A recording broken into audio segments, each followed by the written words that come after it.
The screaming started at 4:30 in the morning, not the kind of scream you hear when someone sees a spider, but the raw, primal shriek of someone discovering they've been sleeping in liquefied cow manure. I watched from my kitchen window as Karen Fitzgerald, president of the Willowbrook HOA, stumbled out of her designer camping tent like a swamp creature from a B-movie. Her usually pristine blonde hair was matted with something dark and chunky, and her pink pajamas had turned an unfortunate shade of brown-green.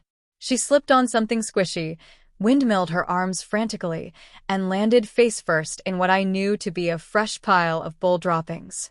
The flies were already gathering for their morning feast. Let me back up a week to explain how the most controlling woman in our neighborhood ended up camping next to my waste runoff pond. My name is Jake Morrison, and I own the last piece of agricultural land on the edge of Willowbrook Estates. My grandfather left me 40 acres that included horses, cattle, and yes, a retention pond that collects all the natural byproducts of raising livestock. When the developers built Willowbrook 15 years ago, they promised residents a country living experience, while conveniently forgetting to mention that actual country living involves actual country smells. Karen had been gunning for me since she took over the HOA presidency 6 months ago. She'd already fined the Hendersons for having the wrong shade of beige on their mailbox and forced the Gwynns to remove their vegetable garden because it was too visible from the street. But I was her white whale. Every week brought a new complaint about my property.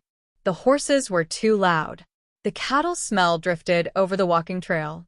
My farm equipment was an eyesore. She even tried to claim my rooster violated the noise ordinance, despite the fact that agricultural land is exempt from suburban regulations. The confrontation that led to her camping disaster started the previous Monday.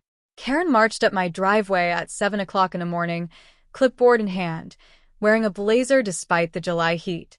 Behind her trailed 2 other board members, Sandra Chun and Bob Martinez, looking uncomfortable but too intimidated to speak up. Karen's voice carried that special tone of someone who'd watched too many courtroom dramas. She announced that the HOA had received numerous complaints about unsightly livestock odors near the community walking trail and demanded I take immediate action to eliminate the smell. I explained as patiently as possible that I'd owned this land since before Willowbrook existed, that I was zoned agricultural, and that livestock naturally produced waste. I even showed her the property lines on my phone, pointing out that the walking trail actually encroached on my land by about 10 feet. Karen's face turned an interesting shade of purple. She accused me of fabricating documents and making up zoning laws.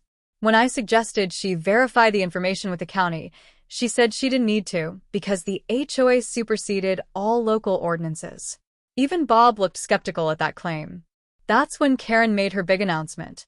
To prove that I was exaggerating the so-called agricultural necessities, she would organize a weekend nature campout by the pond.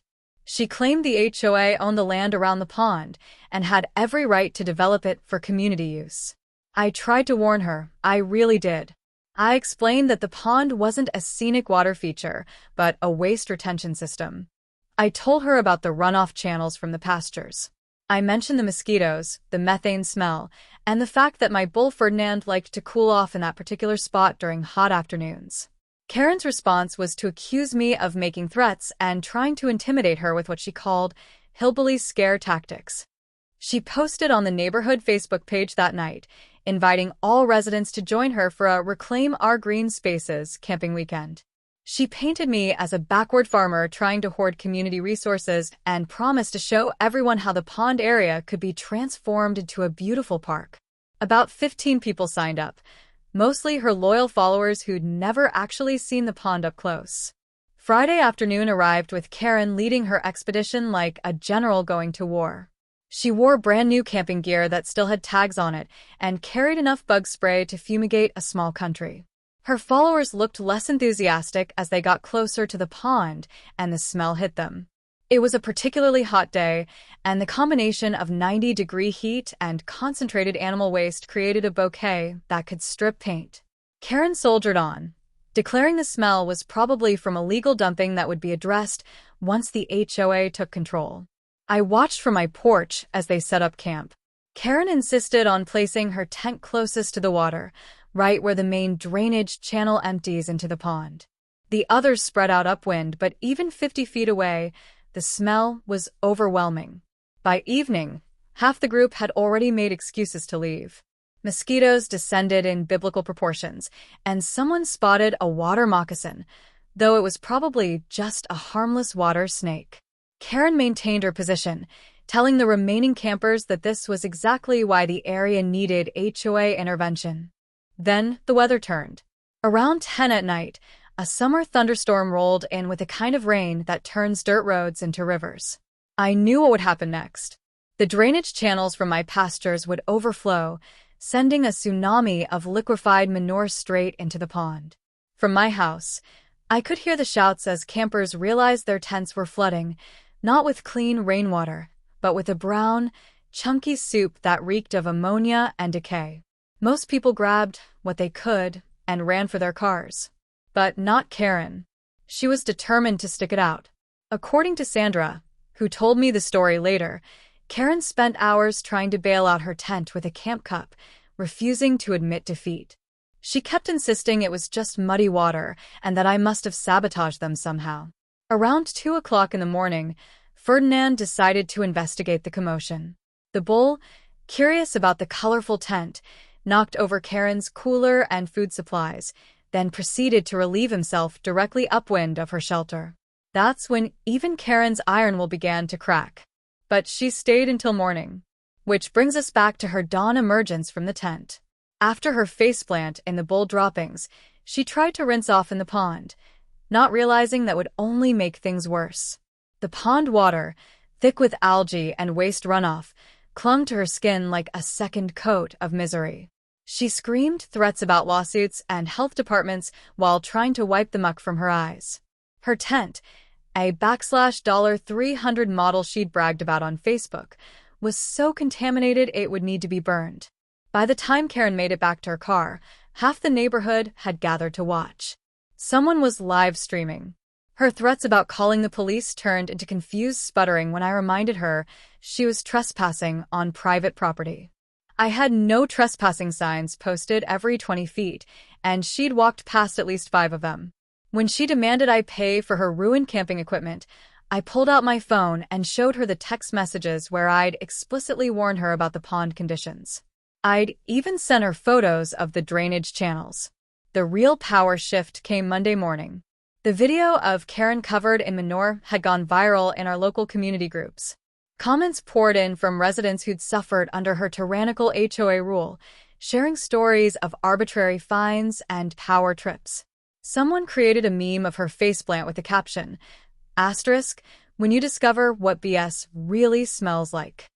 The county zoning office, alerted by the publicity, sent her a formal notice that she had led a group trespassing onto agricultural land and could face charges.